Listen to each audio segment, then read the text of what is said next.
No, ninguno, profesor. Muy bien. Bueno, de cualquier forma, recuerden ustedes que si surge alguna duda, pregunta o comentario, con toda la confianza pueden escribirme un correo electrónico, me pueden mandar eh, mensaje en el mensajero de la plataforma o está el foro de dudas para poder aclarar cualquier interrogante que pueda surgir. Vamos a iniciar recordando que estamos ya en la unidad 2. Lleva por título esta unidad investigación documental.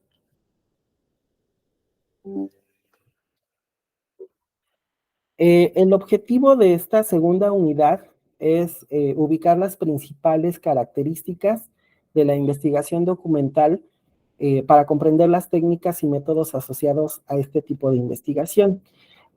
¿Por qué, por qué es importante cumplir con este objetivo?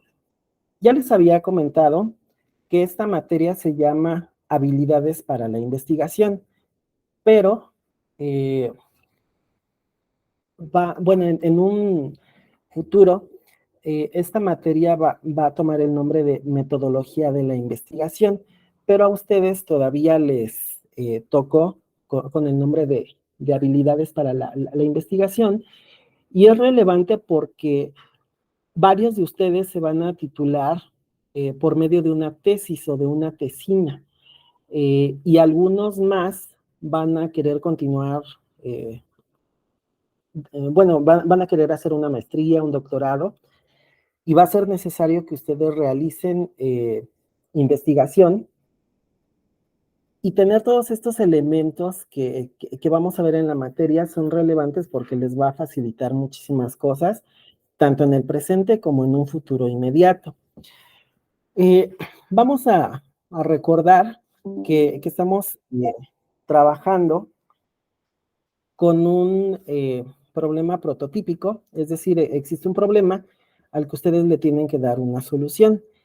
Y esto va a pasar en su vida laboral y en su vida personal. Siempre se van a presentar problemas y ustedes deben de tener la capacidad y los elementos y las herramientas necesarias para poder darle solución. En este caso que nosotros estamos estudiando a partir de la unidad 1, es referente a las noticias falsas. Nosotros debemos de encontrar las herramientas para poder reconocer cuando una noticia es falsa de una verdadera. Y esto más porque con el auge de las tecnologías de la información y la comunicación, la información viaja a una manera acelerada, pero mucha de esa información no es fidedigna. Eh, Puede haber mucha información que es falsa y nos puede llegar puede llegar a que cometamos errores. Seguramente ustedes han visto las noticias y han escuchado a ciertos analistas políticos. Una de ellas seguramente la han visto en los noticieros, Denise Dresser, y ella, a pesar de que es una investigadora y es docente y es eh, una líder de opinión y es una politóloga, ha caído en esta dinámica de las noticias falsas. Ha compartido información falsa y después ha tenido que salir a disculparse. Y esto, en cierta forma, pues le va restando credibilidad. ¿Por qué? Porque eh, al ver una noticia, al sentir ella cierta inclinación o cierta empatía por esta noticia, inmediatamente la comparte como si fuera verdadera, y esto ha llevado a que, bueno, tenga que salir posteriormente y decir, ah, me equivoqué, venía de una fuente no confiable, etc. Y es lo que nosotros debemos de evitar, precisamente porque como a ella, a otros líderes de opinión les ha pasado lo mismo, y esto a su vez se replica, ¿no? En trabajos que a lo mejor no están tan expuestos en los medios, que nosotros retomemos alguna información y después tengamos que retractarnos o tener que, o va a quedar expuesto que nosotros realizamos una investigación exhaustiva y compartimos alguna noticia falsa. ¿Hasta aquí alguna duda, pregunta o comentario?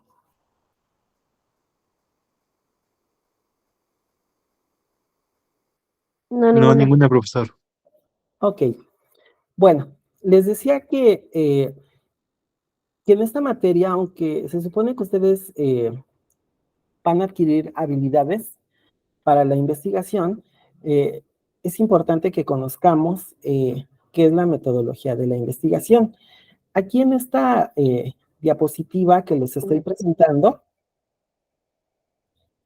tenemos resumido qué es la metodología de la investigación.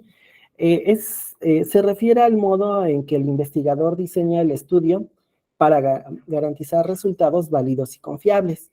Es decir, se tiene que seguir una serie de métodos o de pasos cuando nosotros realicemos una investigación.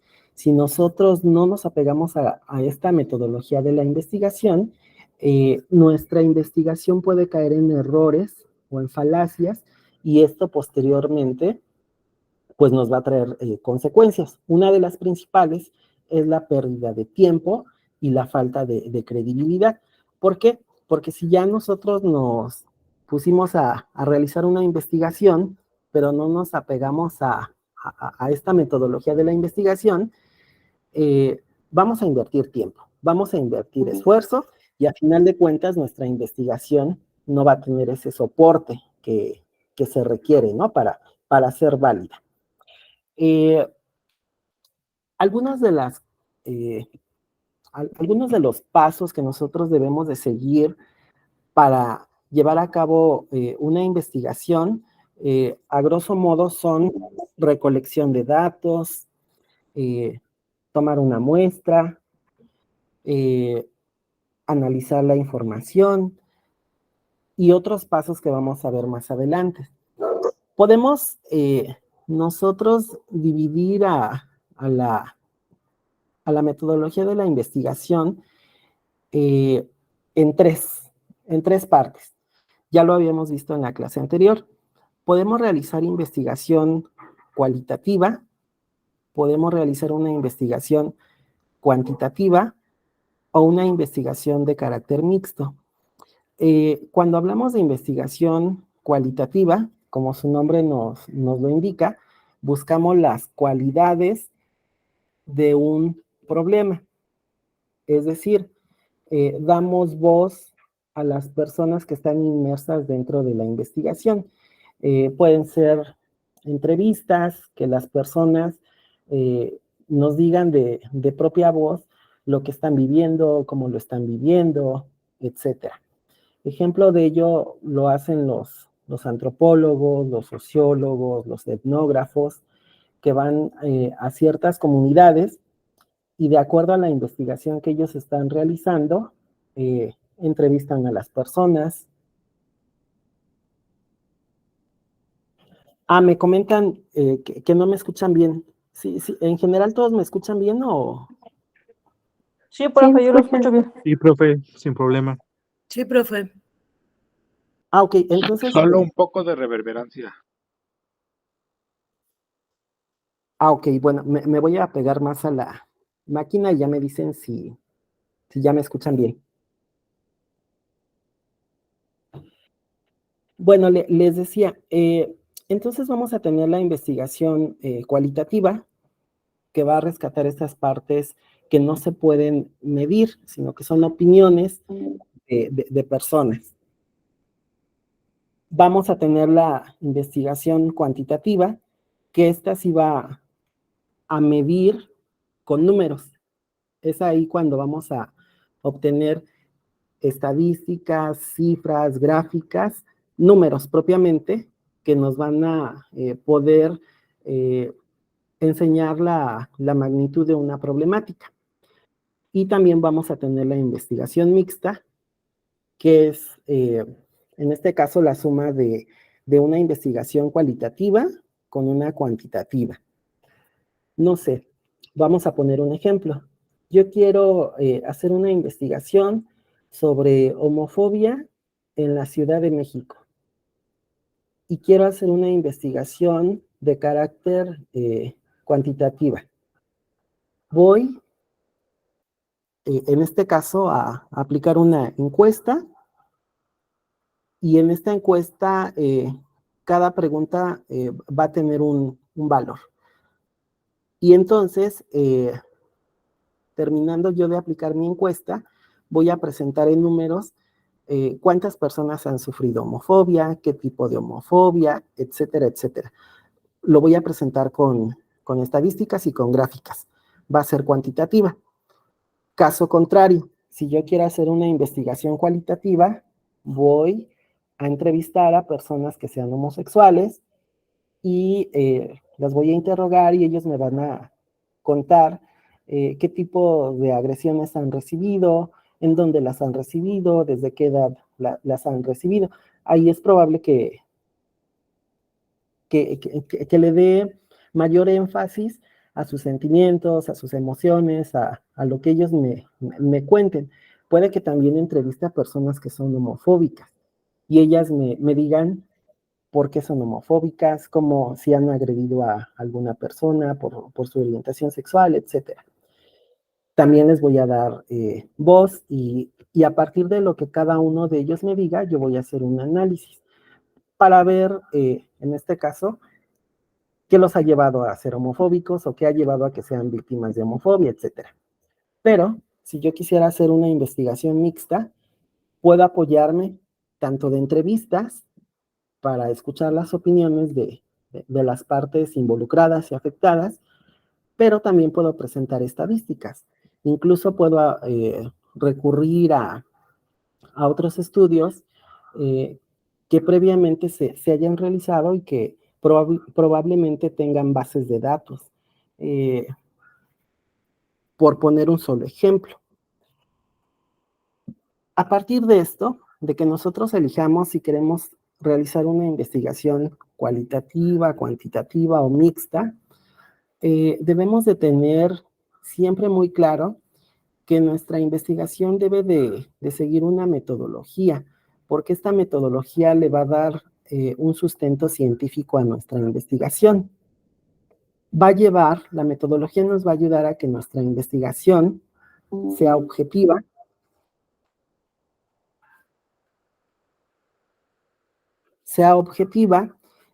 es decir, que nosotros, independientemente de nuestros gustos, de nuestras preferencias, de nuestras afinidades religiosas, políticas, de identidad, etcétera, seamos objetivos. Es decir, que no tomemos partido ni para bien ni para mal, sino que nosotros presentemos la realidad tal cual.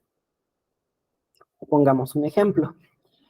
Probablemente yo voy a hacer una investigación respecto a la aprobación de la interrupción de embarazos en la Ciudad de México. Pero resulta que yo soy católico y aparte tengo afinidad por un partido de conservador. Pero resulta que yo también soy científico y tengo que hacer esta investigación. Probablemente a nivel personal yo esté en contra de la interrupción legal del embarazo. ¿Por qué? Pues por mi religión y por mi afinidad política. Pero si yo sigo si me apego a la metodología de la investigación, mi investigación tiene que ser objetiva. ¿Por qué? Porque independientemente de lo que yo crea o de lo que yo sienta, que yo piense que es pecado, etcétera, etcétera, yo tengo que ser muy objetivo y si me apego a un método, los resultados van a ser independientes a mis creencias o a mis afinidades políticas. Un segundo punto que debe de tener una investigación para ser científica es que sea verificable. Es decir, que otras personas puedan ir y puedan verificar que la investigación que yo estoy realizando está pegada a la realidad. Yo puedo hacer una investigación sobre violencia que sufren mujeres en la colonia Buenavista. y en mi investigación yo afirmo que gracias a que se creó un centro de desarrollo comunitario, han disminuido los índices de violencia. Van otras personas, otros científicos o otros investigadores a verificar que mi investigación realmente sea fidedigna. Pero resulta que cuando van a la colonia Buenavista, resulta que no hay ningún centro de desarrollo comunitario y que no existe ningún programa para atención a estas víctimas. En papel yo puedo tener una muy buena investigación, pero ya en la realidad, cuando es verificada, resulta que lo que yo he afirmado a partir de mi investigación es inexistente. Esto por poner un ejemplo así muy general. Entonces, para que mi investigación tenga esta validez científica, debe de ser verificable. Esto pasa con otro tipo de investigaciones. Por ejemplo, ahora que se desarrollaron las vacunas para esta pandemia por la que atravesamos, se hicieron investigaciones para que se desarrollaran esas vacunas y pasaron por una serie de pruebas para verificar que esa vacuna funcionara con personas que viven en América, en Europa, en Asia, en África o en Oceanía. Cuando funcionan en todas estas regiones, o en todos estos continentes, se verifica que realmente la investigación para llegar a esa vacuna realmente se hizo siguiendo una metodología de investigación seria que le confiere un carácter científico. Un tercer elemento de una investigación científica es la ética. Nosotros, como profesionistas, debemos de ser muy éticos, es decir, no traspasar los derechos de otras personas y tampoco inclinar nuestra investigación para favorecer o desfavorecer a un grupo de personas, regiones, etcétera. ¿Por qué? Porque probablemente yo haga una investigación sobre, y esto ustedes también lo han visto, sobre bebidas gaseosas en México. Y resulta que varios científicos han determinado que estas bebidas perjudican a la salud porque tienen altos índices de azúcares. Esto eleva nuestra glucosa y a la larga hace que muchas personas sean diabéticas.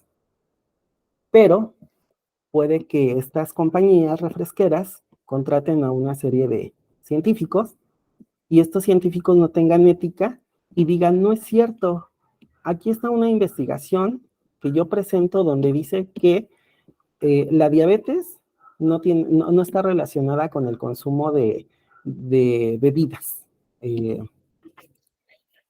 de cola o alguna de estas bebidas gaseosas. Aquí, evidentemente, pues este científico o estos científicos que avalen ciertas cosas que son falsas, carecen de ética.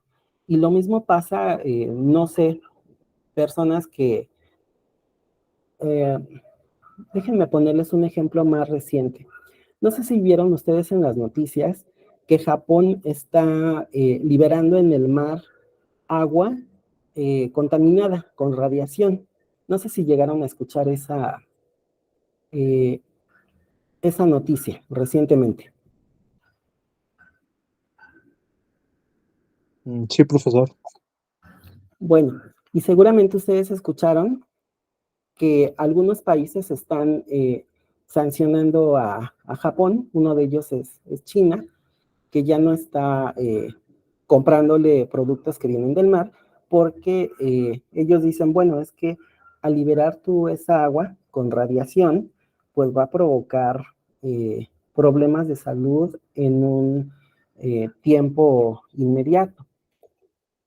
Sin embargo, científicos japoneses que están, en este caso, financiados por el gobierno japonés, han presentado estudios donde dicen que esto es totalmente falso, que el liberar esta agua con radiación en el mar no va a provocar ningún problema futuro, ni para las animales, flora, que viva dentro de estas aguas del mar donde se está liberando esta agua contaminada, y tampoco a los productos, ¿no? Que se obtengan de ahí, que se vendan para consumo humano, ¿no? Pensemos en los diferentes pescados o mariscos o algas que se extraen del mar que está ahí en Japón. ¿Y esto a qué nos lleva? Pues a ver que estos científicos no están utilizando su ética, porque están afirmando que esta agua con radiación no va a afectar a los animales ni a los seres humanos. ¿Por qué lo hacen? Pues porque hay un interés económico. Y nosotros debemos de ser muy cuidadosos, ¿no? Al momento de realizar una investigación, de procurar ser éticos, de no favorecer a un grupo, principalmente porque como profesionistas y independientemente como profesionistas, como seres humanos, debemos de buscar el bien común de la sociedad en general. Y bueno, otras características que va a tener la investigación científica es que debe de ser sistemática, confiable y precisa. De igual forma debe de ser abstracta, empírica y válida, que va muy relacionado con esta parte de ser ética, verificable y objetiva que ya les había comentado. ¿Hasta aquí alguna duda, pregunta o comentario? No, profesor. Ok, vamos a continuar. Les decía que podemos dividir principalmente en tres tipos de enfoques de la investigación: la cuantitativa, la cualitativa y la mixta. Principalmente para lo que tiene que ver con investigación en áreas sociales y en humanidades. Ya para cuestiones que tienen que ver más con, no sé, biología, química, etcétera, van a existir otros tipos de enfoque, pero considero que a los que van a estar más expuestos ustedes son estas tres que les menciono: la cualitativa, cuantitativa y mixta. Ya teniendo claro la importancia de seguir un método al momento de realizar una investigación, es cuando nos surge esta pregunta: ¿en qué momento vamos a necesitar hacer una investigación? Ustedes continuamente están haciendo investigaciones en sus diferentes materias. Sus diferentes profesores les dejan realizar investigaciones. Y aunque estas investigaciones generalmente a lo que llegan son a ensayos, no llegan a tesis o ya a un artículo de carácter científico que se vaya a publicar, sí es necesario que ustedes aprendan a realizar una buena investigación y seguir ciertos pasos que les van a ser útiles. Entonces les decía, ustedes necesitan hacer una investigación. Cuando ustedes van a hacer una investigación, en primer lugar necesitan elegir un tema que van a investigar. Los temas suelen ser muy, muy amplios. Ustedes tienen que delimitar el tema. ¿Por qué? Porque si no lo delimitan, van a concentrar van a concentrar muchísima información y nunca van a terminar de investigar ese tema. Por eso es importante que cuando ustedes elijan hacer una investigación, deben de tener un tema y ese tema lo tienen que ir acotando, lo tienen que ir reduciendo. Volvamos a los ejemplos. Yo quiero hacer una investigación sobre violencia. La violencia es muy general porque existen muchísimos tipos de violencia. Bueno, yo quiero estudiar la violencia que sufren los jóvenes. Aún así sigue siendo un tema muy general, ¿Por qué? Porque hay una gran cantidad de jóvenes en el mundo. Debo de delimitarlo más. Violencia que sufren los jóvenes en México. Aún así sigue siendo muy extenso el tema, porque nuestro país es muy grande y está compuesto por varios estados de la República. Lo tengo que delimitar más. Violencia que sufren jóvenes en la Ciudad de México o violencia que sufren jóvenes en el estado de Veracruz. Ya lo delimité, ya lo aterricé a un estado. Aún así sigue siendo un tema muy amplio. ¿Por qué? Porque Veracruz o la Ciudad de México o el estado que ustedes elijan sigue siendo muy grande. A menos que ustedes tengan suficientes recursos económicos para poder aplicar su estudio en todos los municipios o alcaldías que comprenden este territorio, lo tendrían que aún delimitar más. Si tienen el presupuesto suficiente, pues lo pueden hacer en todo el estado, ¿no? O en todo el país o en todo el mundo, pero generalmente no tenemos tanto presupuesto. Entonces lo tenemos que delimitar más. Supongamos, violencia que sufren jóvenes en la Ciudad de México, en la alcaldía Venustiano Carranza. Ya es algo más delimitado, más aceptable. E incluso pueden bajarse un poco más, delimitarlo más. En la colonia Aviación Civil ya es algo más alcanzable, ya está más delimitado, y entonces ya tenemos un tema de investigación, pero ahora es importante también ver si esta investigación realmente se requiere realizarla. Para esto nosotros vamos a tener que hacer una investigación documental para ver si realmente es importante investigar la violencia que sufren jóvenes en la delegación Venustiano Carranza, en específico en la colonia Aviación Civil. Y es aquí cuando nosotros, les decía, tenemos que llevar a cabo una investigación documental, que es lo que propiamente vamos a ver en esta segunda unidad. ¿Hasta aquí alguna duda o comentario que quieran hacer? No, profe. Bueno, es importante que nosotros hagamos una investigación documental para saber si ya existieron investigadores que hicieron algún tipo de investigación o si realmente ese problema ese tema realmente es un problema que requiere ser investigado. Para esto nosotros vamos a hacer una investigación en diferentes fuentes.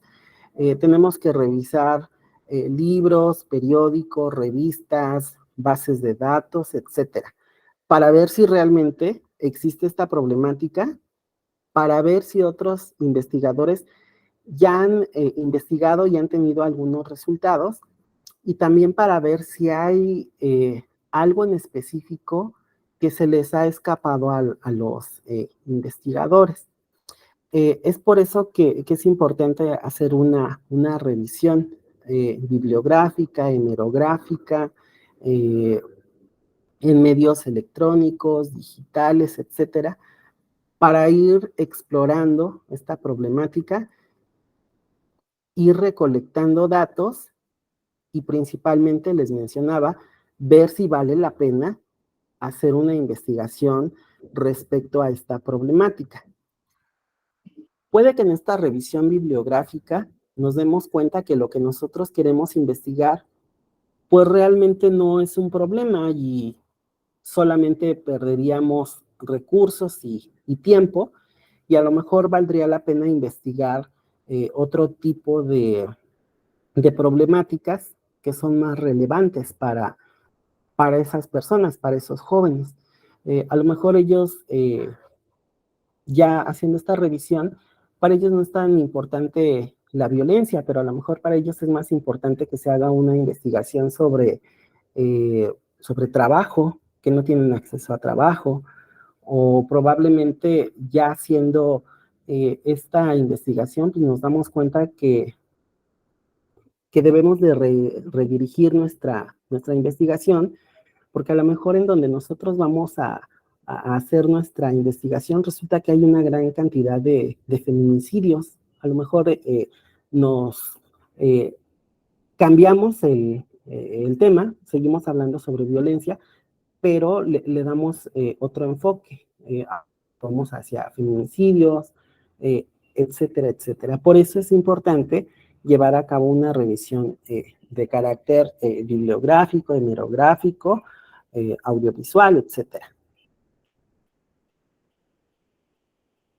Es por eso que el propósito de la investigación documental nos va a servir principalmente para tener un marco teórico conceptual que nos ayude, les decía, a tener claro si lo que nosotros queremos investigar es importante para la población, si existen datos, si dentro de estos datos que encontramos hay algún hueco, hay algo que otros investigadores no han visto, o incluso, ¿no? Hasta podemos ser innovadores y ver ese problema desde otra perspectiva, que es probable que a otros investigadores se les escapó. O puede que sí existan antecedentes de investigación, pero que ya sean muy obsoletos. Tan solo pensemos cómo ha cambiado la sociedad mundial y también en México a partir de la pandemia. Seguramente ustedes vieron que en carne propia lo han visto, cómo se han cambiado las dinámicas sociales, las costumbres, etcétera. Bueno, ¿cuáles son las características de la investigación documental? En primer lugar, que vamos a hacer una recolección y uso de datos. Al hacer esta recolección y uso de datos, nosotros le tenemos que dar un orden lógico.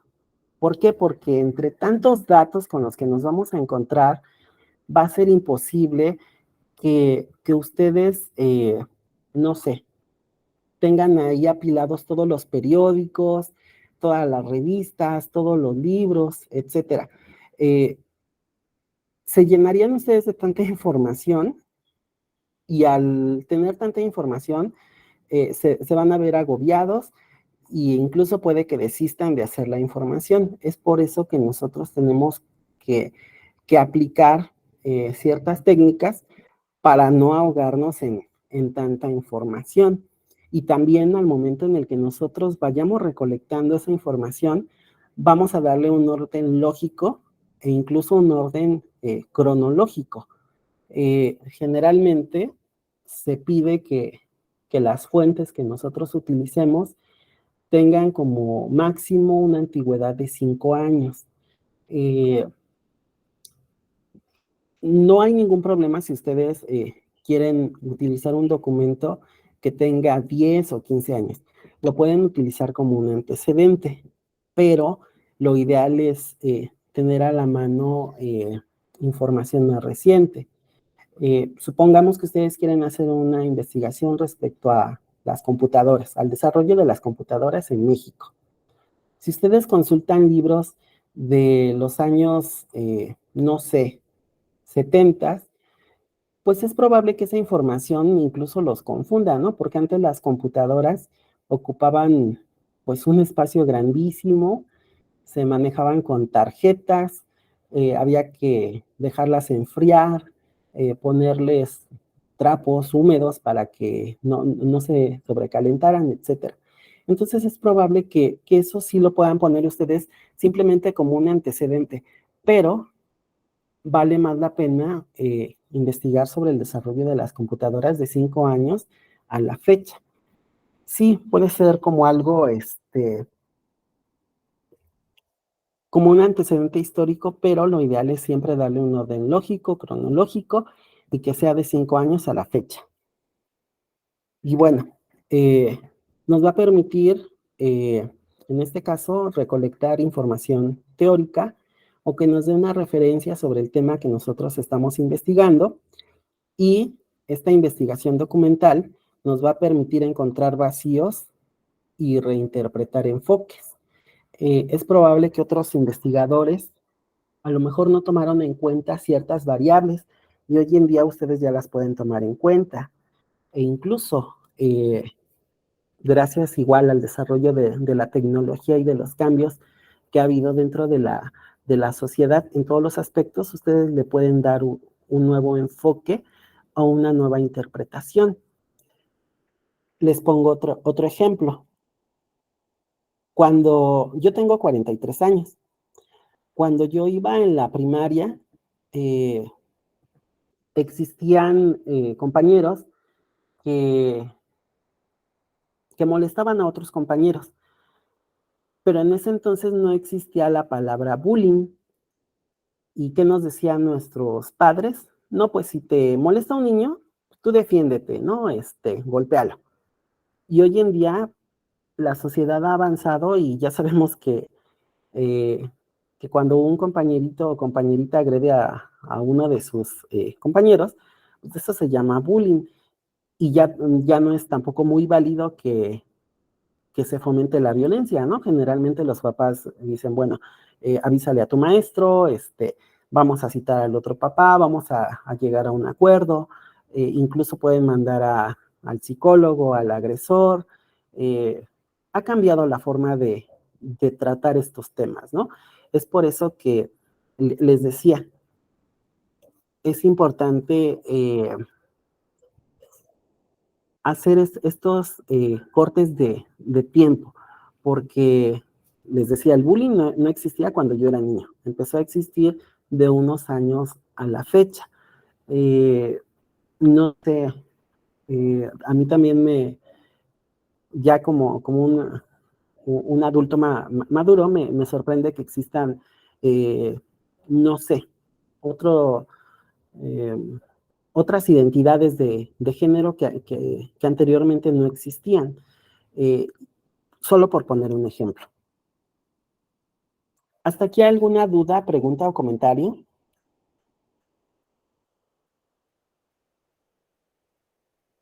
Todo va bien hasta ahorita. Ok. Bueno, ¿cuáles son los beneficios de la investigación documental? En primer lugar, les decía, ustedes van a poder ahorrar tiempo y dinero.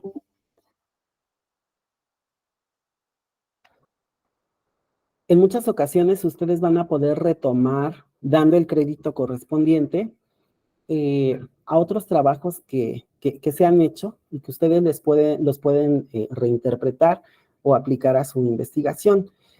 Pensemos en INEGI, que hace muchísimas encuestas y tiene muchas bases de datos, las tiene disponibles para el público en general. Ustedes pueden retomar alguna de estas encuestas que ellos ya tienen trabajadas y ustedes ya no tienen que invertir ni tiempo, ni dinero, ni esfuerzo, siempre y cuando le den el crédito correspondiente. Si ustedes se meten a la página de INEGI, van a encontrar una gran cantidad de información. Y lo mismo con otras instituciones, CONAPO, la Secretaría de Salud, etcétera, etcétera. Ustedes pueden trabajar con bases de datos que ellos ya tengan, por poner un ejemplo. Ya no tendrían ustedes que pagar encuestadores, etcétera, etcétera. Un segundo beneficio es que ustedes pueden aumentar los conocimientos y la capacidad de memorizar. Cuando nosotros estamos interesados en un tema y al momento de estar haciendo una investigación documental, pues nos vamos informando y nos vamos volviendo expertos sobre esos temas y vamos incluyendo esa información en nuestro sistema de referencia personal.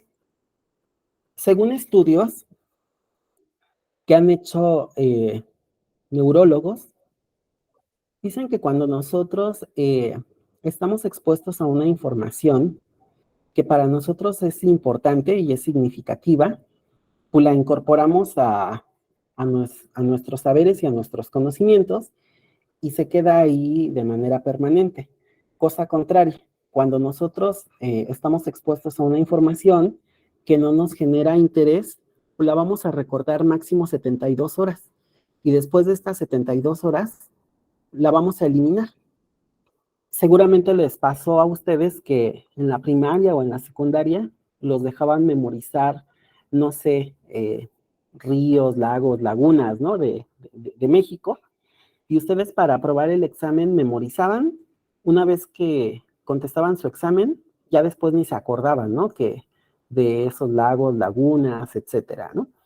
Cosa contraria, cuando es información que ustedes constantemente están utilizando, la van a tener en su acervo personal durante toda la vida. Ejemplo de ello son las tablas de multiplicar. Constantemente tenemos que hacer uso de estas multiplicaciones para cuando vamos al mercado, etcétera, etcétera. Y lo mismo pasa, ¿no? Cuando nosotros nos dedicamos a investigar un tema en específico, vamos memorizando datos y se refuerzan cuando nosotros utilizamos estos datos. Es por eso que ustedes ven a profesionistas que son expertos, ¿no? Si yo soy abogado, penalista, pues como he investigado tanto referente a leyes, etcétera, etcétera, me vuelvo un experto.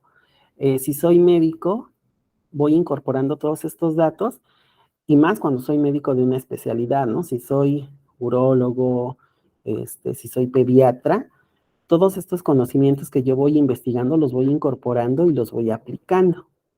Y lo mismo pasa, ¿no? Cuando nosotros vamos a hacer nuestra tesis o empezamos a trabajar un tema, nos vamos inclinando por una línea de investigación y nos vamos volviendo expertos. En tercer lugar, es fácil recolectar la información que se necesita. Hoy en día tenemos muchísimas ventajas porque a diferencia de otras generaciones que nos teníamos que trasladar hasta la biblioteca de manera física, si queríamos revisar información de periódicos o de revistas, teníamos igual que acercarnos hasta la hemeroteca para consultar estos textos y así respectivamente. Hoy en día ya hay muchas bibliotecas en línea y muchos de estos documentos ya están digitalizados y podemos recolectar la información de una forma más rápida sin tener que tener una presencia física o trasladarnos a estos lugares que tienen esta información. Otro beneficio de la investigación documental es que nos permite organizar y distribuir las ideas obtenidas. Seguramente, si ya revisaron el contenido de la plataforma, vieron que nos podemos apoyar en fichas de trabajo, fichas bibliográficas, etcétera, etcétera, que nos permiten ir recolectando esta información, organizándola, y al momento en el que ya nos vamos a poner a redactar nuestra investigación, es más fácil manipular esas fichas que tener ahí la pila de libros, de fotocopias, etcétera. Cuando nosotros recolectamos de manera organizada los datos y los transcribimos en fichas incluso digitales, o quien lo acostumbre en fichas físicas, es mucho más fácil manipular y organizar los datos. También se puede crear una base de datos donde nosotros podemos tener estas fuentes de información consultadas. Una gran ventaja que nos dan estos dispositivos, la computadora, es que incluso ya ni siquiera es necesario sacar fotocopias, ¿no? Ustedes pueden tener en PDF estos documentos, incluso con su celular pueden fotografiar las partes, ¿no? De un texto o un documento y tenerlos en imagen o en PDF, y es más fácil manipularlas. Y otra ventaja es que es posible verificar las conclusiones obtenidas en la investigación. cuando ustedes hacen una investigación documental, pueden ver qué conclusiones se han obtenido y qué nuevas conclusiones o qué nuevos aportes pueden ustedes aportar dentro de este tema que ustedes han elegido. ¿Hasta aquí alguna duda, pregunta o comentario?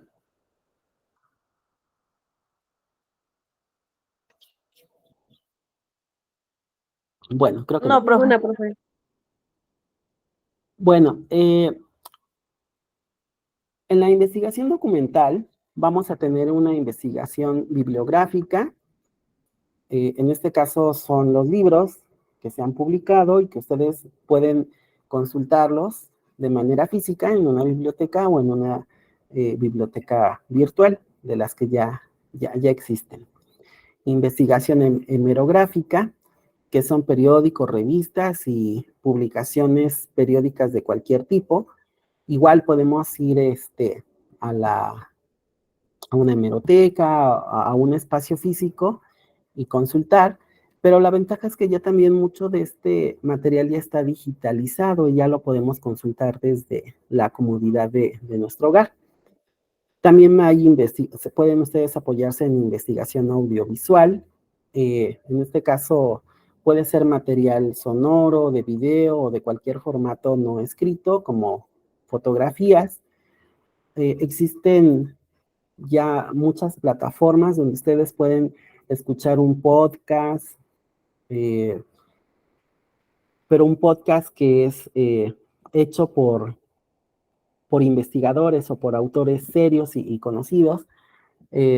No sé, ustedes pueden entrar a Spotify y pueden, no sé, yo recientemente buscaba sobre historia de México y encontré un podcast de Enrique Krause, que es un investigador reconocido, y lo puedo utilizar como una referencia válida.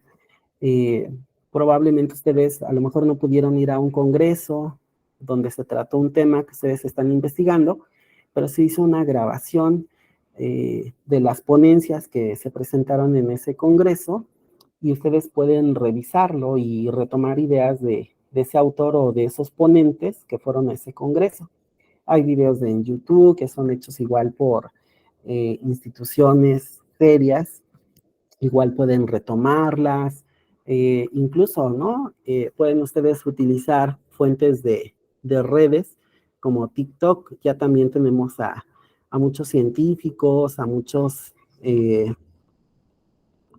personas intelectuales que hacen pequeños videos dentro de TikTok y también se pueden utilizar como parte de nuestras referencias.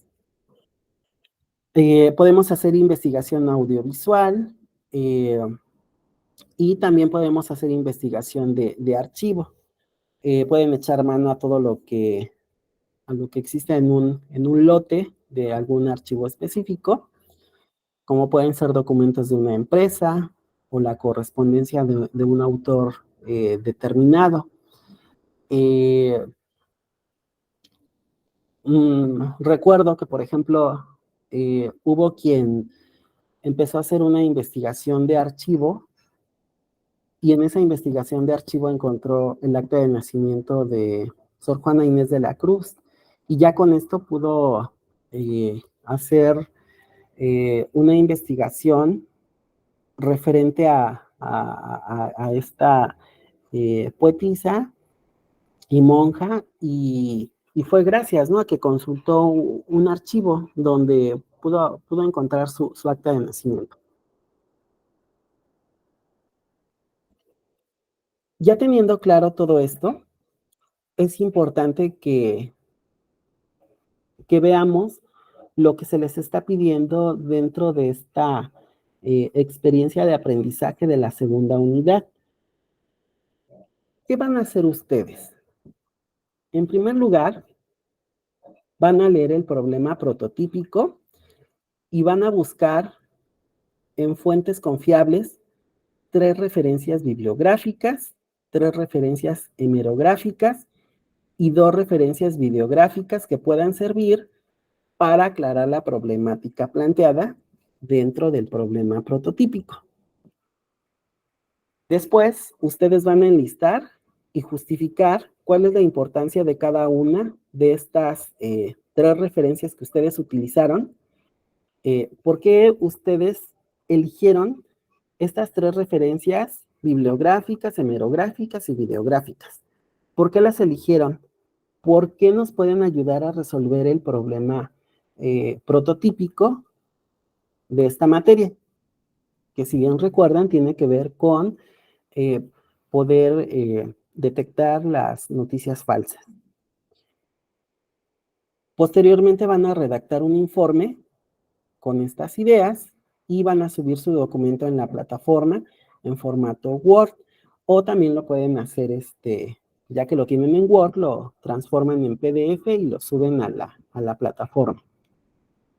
Es importante que este informe tenga una introducción, tenga un desarrollo y tenga una conclusión, y que utilicen citas para apoyar ustedes sus argumentos, y al final pongan también su bibliografía que están ustedes utilizando. Sobre esta experiencia de aprendizaje, ¿tienen alguna pregunta en específico?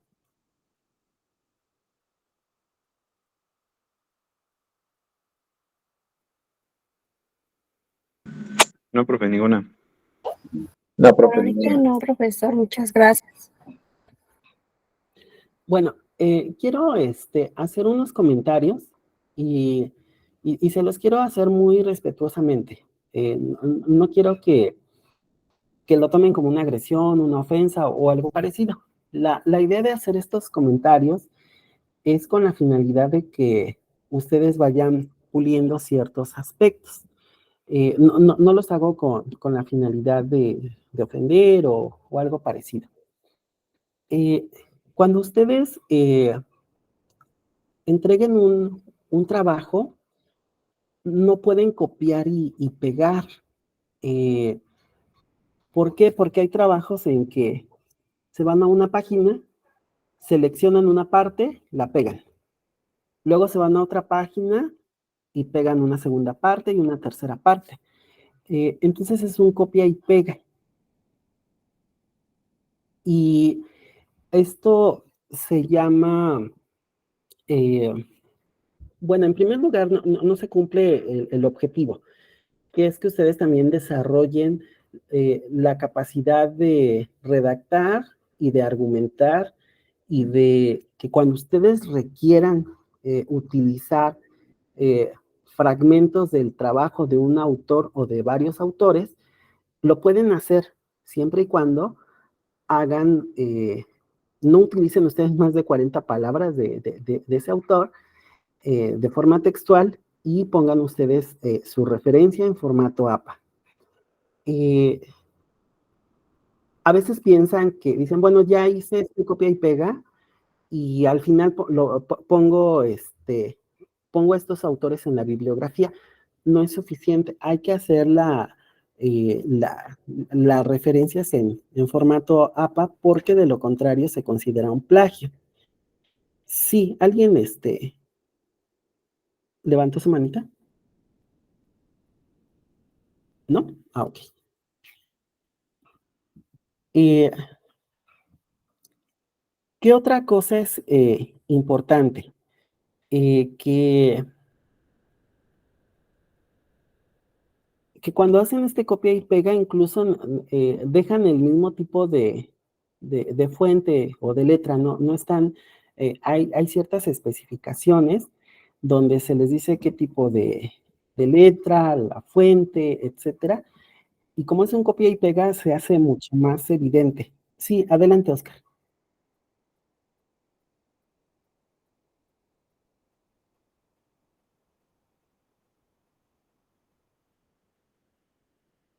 Ah, bueno, ¿ibas a hablar, Oscar?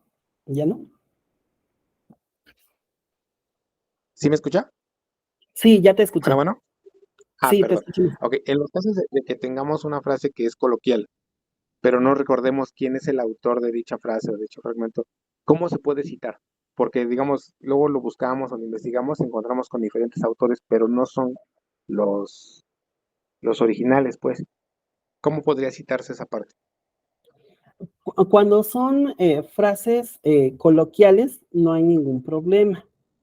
Eh, Aunque recordemos que se supone que en un trabajo no podemos usar frases coloquiales, pero si las tuvieras que utilizar por algún ejemplo, etcétera, no hay ningún problema.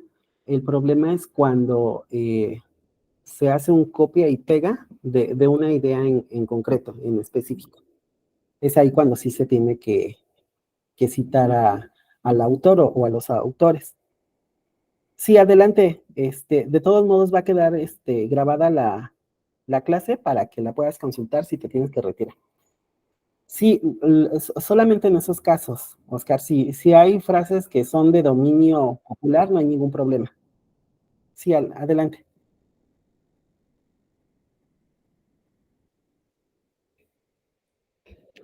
Antes de irse, coloquen su nombre completo, de favor, en el chat.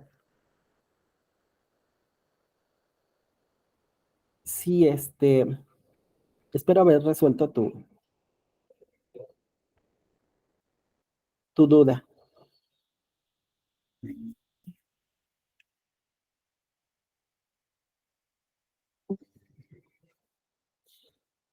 Bueno, vamos a avanzar. Les voy a...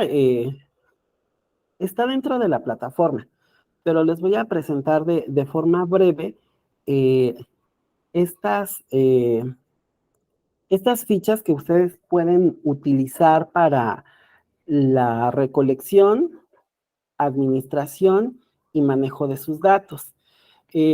Generalmente, los investigadores más tradicionales utilizaban las fichas de cartulina, fichas de trabajo, fichas bibliográficas, hemerográficas, etcétera.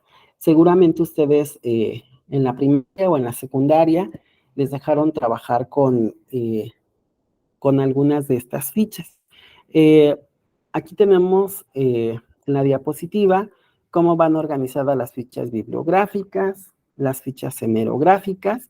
De cualquier forma, les voy a compartir esta presentación para que ustedes la tengan a la mano. Aquí tenemos el ejemplo de una ficha bibliográfica.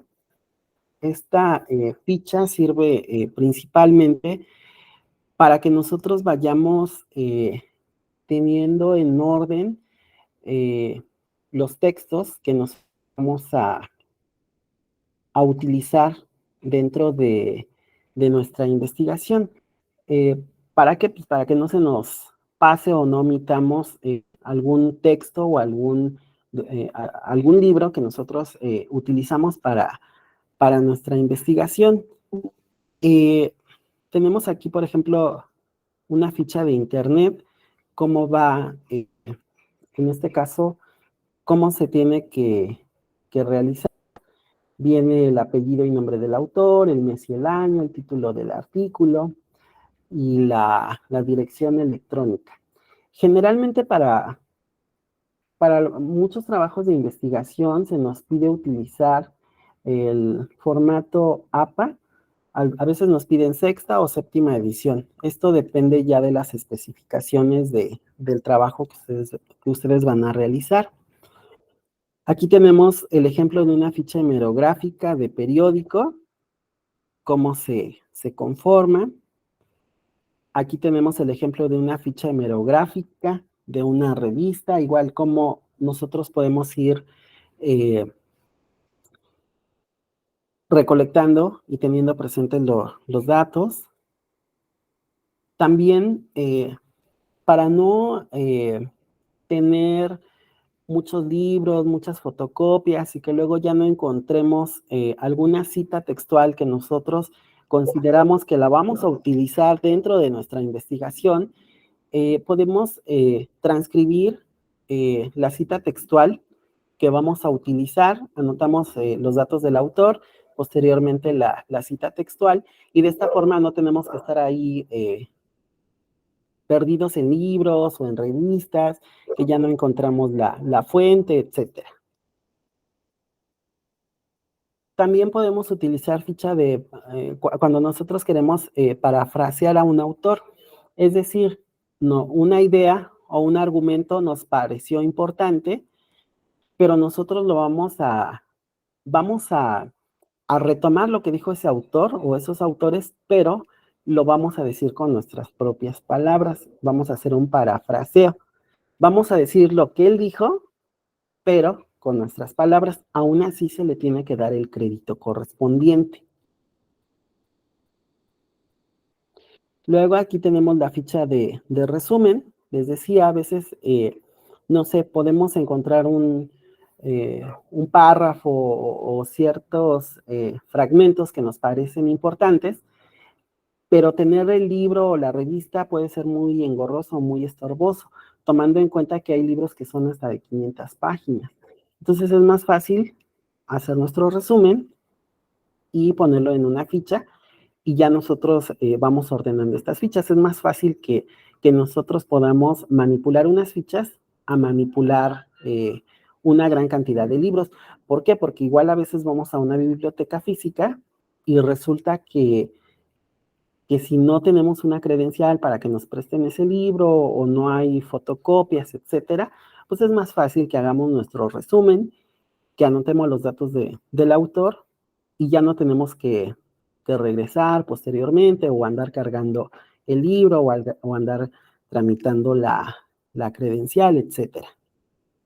Y bueno, básicamente son las recomendaciones que podemos ver el día de hoy respecto al uso de estas fichas para nuestra investigación documental. Los invito a que realicen sus trabajos de esta segunda unidad. Si tienen pendiente algún trabajo de la unidad 1, alguna participación en el foro, están a muy buen tiempo de hacerla. Y bueno, les agradezco muchísimo que asistieran a esta segunda sesión, y no sé si los compañeros que aún estén tengan alguna duda, alguna pregunta, algún comentario. Ninguna, profe. Bueno, Ninguna, profesor, todo muy bien explicado. Ok. También quiero hacerles un comentario. Bueno, como hablaron de que iban a asistir a otra clase, pero aún hay compañeros que están conectados. Yo sé que el uso de las tecnologías de la información y comunicación están hechas para facilitarnos la vida, pero también he detectado que hay trabajos que se hacen con inteligencia artificial. Si existe la inteligencia artificial, pues es obvio que existe para ser utilizada. Pero la idea de que ustedes elaboren sus trabajos y que ustedes sean los autores originales y que puedan utilizar referencias, citas textuales, parafraseos, etcétera, les vuelvo a repetir, es con la idea de que ustedes desarrollen sus capacidades para redactar, para argumentar, para expresarse, para aportar ideas. Sé que, no sé, en algún momento, no sé, nos gana el tiempo y se nos hace fácil, ¿no? Recurrir a la inteligencia artificial y que nos haga la tarea, pero yo creo que aquí regresamos pues a esta parte, ¿no? Que tiene que ver con la ética. Yo creo que debemos desde este momento que estamos como formándonos como profesionistas, tener esa ética, y a lo mejor la inteligencia artificial nos puede ayudar a darnos ideas, a desbloquearnos, a ver desde otra perspectiva algún tema, pero sí tenemos que hacer también el esfuerzo por redactar nuestros trabajos de forma propia y original. ¿Por qué? Pues porque en algún momento vamos a tener que utilizar esas herramientas propias dentro de nuestra área de trabajo, dentro de otras materias, dentro de un examen, etcétera. Entonces los invito de forma respetuosa a que si van a utilizar este tipo de inteligencias, lo hagan como un apoyo y que no sea para un copia y pega, ¿no? Porque no se cumpliría pues el objetivo principal, ¿no? Que es que ustedes desarrollen capacidades para hacer de manera autónoma, propia y original sus trabajos. Si no hay alguna otra duda, pregunta o comentario, les agradezco su asistencia. Estoy al pendiente de cualquier duda que pueda surgir y nos vemos en la siguiente sesión. Y si alguno requiriera alguna asesoría individual o personalizada, me lo puede hacer llegar por correo electrónico para programarnos y tener esa sesión. Ok, Gracias, profesor. profe. Gracias. Gracias a ustedes. Si aún no han anotado su nombre en el chat, les invito a que antes de que se Muchas retiren. gracias, profesor. Gracias a ustedes. Muchas gracias, profesor. Hasta luego. Muchas gracias, profesor. Excelente clase. Gracias. Recuerden que la grabación la voy a colocar en el apartado plan de trabajo. Ahí va a estar la grabación y la presentación en PowerPoint para que la puedan revisar con calma y detenimiento. Ok, profesor. Gracias. Gracias a ustedes.